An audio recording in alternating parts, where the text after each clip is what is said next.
Assalamualaikum warahmatullahi wabarakatuh. Hai hai. Tetap semangat semuanya ya. Ketemu lagi kita di pertemuan ketiga dalam tema kelengkapan organisasi koperasi. Meski kita masih tetap dalam suasana daring, mudah-mudahan ya sambil rebahan tetap didengarkan suara Bu Nur ya. Mudah-mudahan semuanya ada manfaat. Oke, kita mulai. Apa saja kelengkapan organisasi koperasi?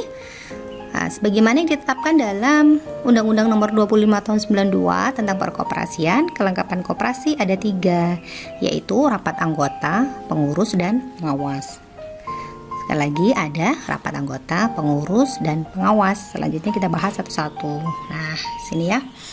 Anggota, nanti turun ke rapat anggota, pengurus bertanggungjawabkan dengan rapat anggota, pengurus dapat menunjuk pengelola, nanti bisa disebut manajer, semacam itu ya. Dan di sini ada pengawas. Semuanya baik pengawas maupun pengurus berasal dari anggota yang dipilih melalui rapat anggota.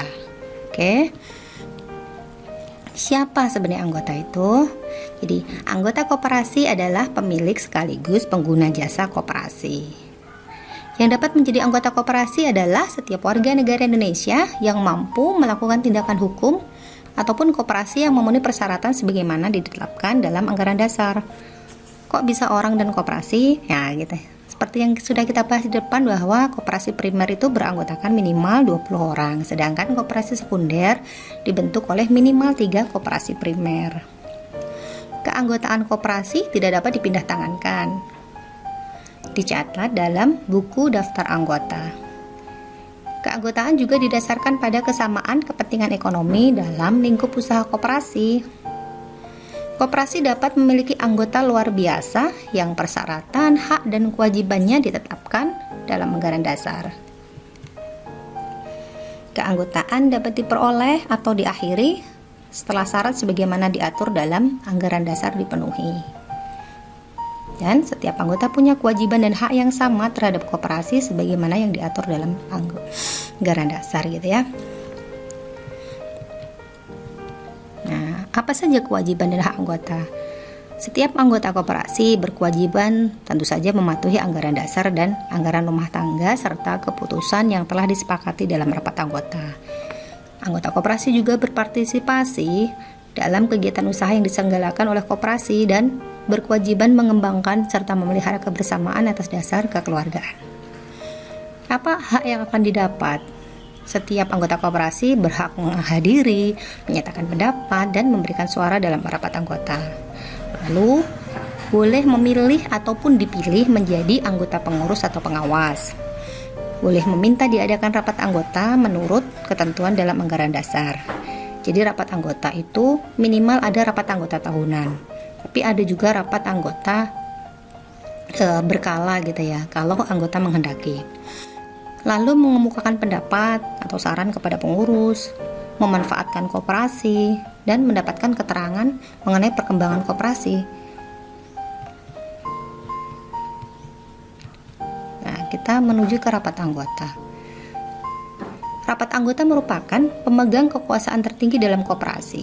Melalui rapat anggota inilah anggota koperasi menggunakan hak sesuai prinsip satu orang, satu suara.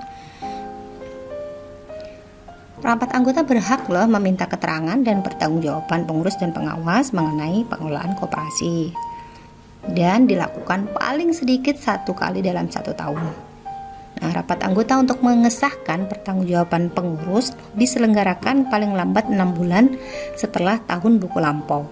Jadi paling lambat adalah bulan Juni untuk koperasi primer. Sebenarnya semuanya sama, tapi untuk koperasi sekunder mohon maaf, untuk koperasi primer diharapkan paling tidak itu Maret sudah melaksanakan rapat anggota tahunan, karena nanti kan datanya itu untuk bahan data kalau dia punya koperasi sekunder, jadi diambilkan dari data pada waktu RAT bulan Maret gitu ya, jadi dikumpulkan lagi ke atas, naik ke atas ke sekunder, jadi diusahakan paling lambat itu Maret, biasanya seperti itu.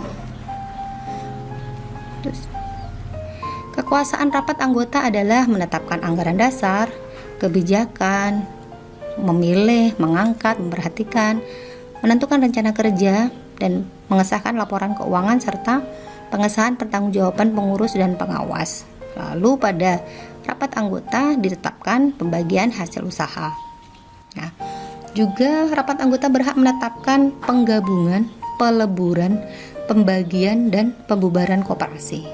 Kalau penggabungan berarti dari satu koperasi A dan B misalnya melebur menjadi satu koperasi dengan yang lebih besar gitu, tapi tetap masing-masing berdiri, masih ada koperasi A dan B-nya. Misalnya dalam koperasi sekunder gitu ya.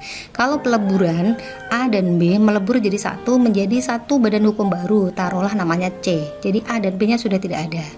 Nah, pembagian berarti misalnya membagi dalam lingkup usaha gitu. Pembubaran ya koperasi dibubarkan.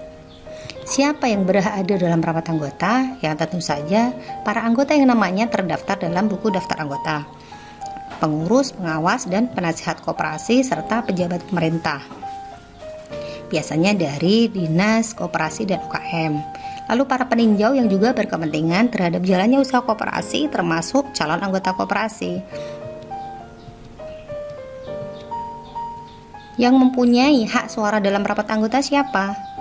Pada umumnya hanya anggota koperasi yang memiliki hak suara. Tapi dalam pengaturannya ada perbedaan antara hak berbicara dan hak bersuara dalam mengambil keputusan. Ya, anggota pengurus, pengawas, dan peninjau berhak berbicara, sedangkan hak bersuara hanya diberikan pada anggota yang mana pengurus dan pengawas juga ikut serta di dalamnya.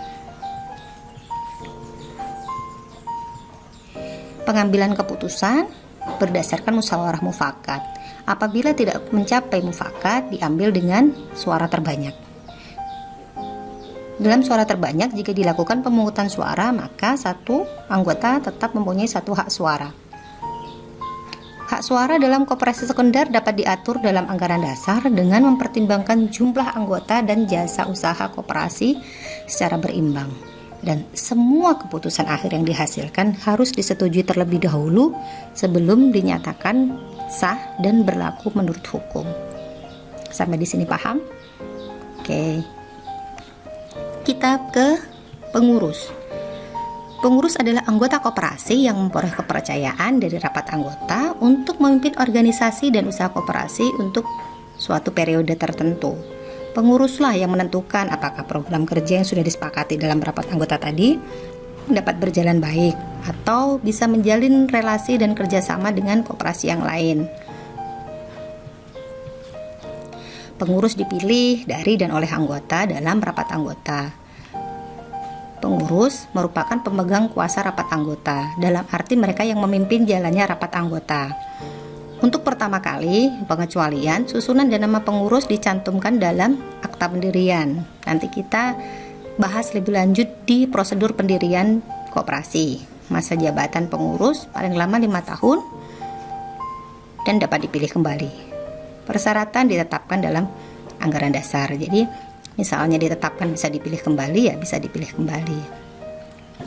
Tugasnya apa?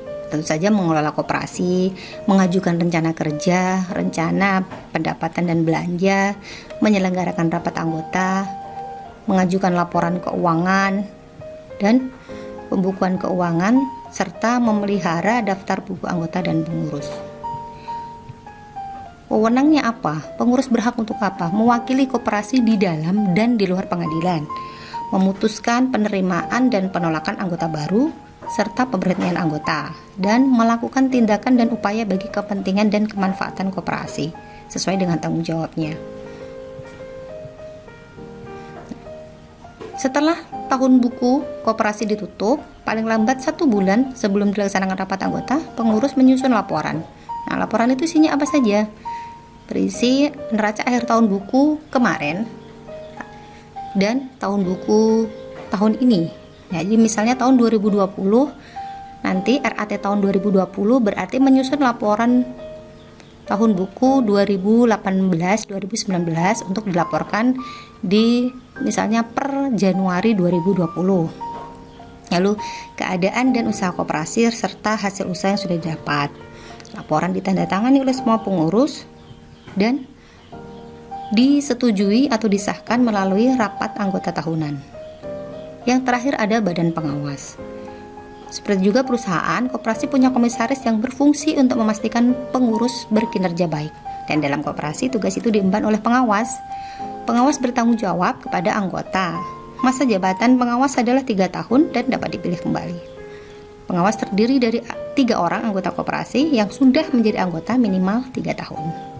Apa saja tugas dan wewenangnya?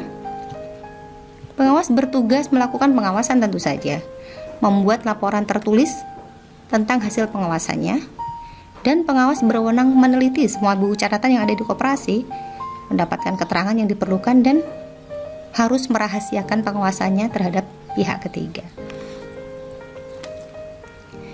Jangan lupa untuk selalu bahagia. Jangan sampai tertundanya karunia Tuhan kepadamu setelah kau mengulang-ulang doamu membuatmu putus asa, karena Dia menjamin pengabulan doa sesuai pilihannya, bukan pilihanmu, pada waktu yang diinginkannya, bukan pada waktu yang kau inginkan. Assalamualaikum warahmatullahi wabarakatuh.